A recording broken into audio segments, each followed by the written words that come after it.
Day 41 brought us back to Effingham Island, where we woke up to yet another dose of August fog. But it lifted as quickly as it rolled in, revealing a perfect day for adventure. Our friends had told us about a sea tunnel on the far side of the island, and there was no way we were going to pass up the opportunity to explore it. So we gathered our gear, hopped in our kayaks, and set off for a leisurely paddle around the island. With 6 kayaks and a rubber dinghy, we must have looked like a full-blown expedition, an armada of eager explorers slicing through the glassy water. The conditions were near perfect. The ocean was calm and inviting.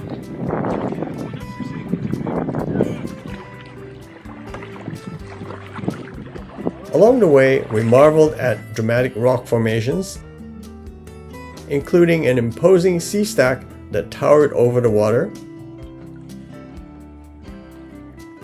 and a stunning rock arch that we couldn't resist a closer look at.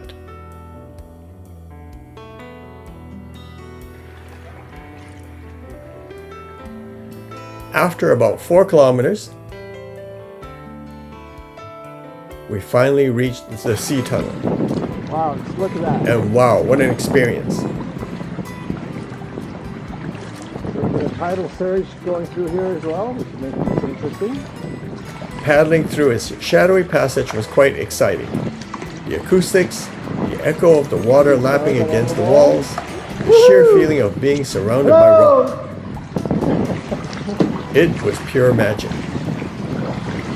We were having so much fun that we went through again and again, unable to get enough of it. Yeah.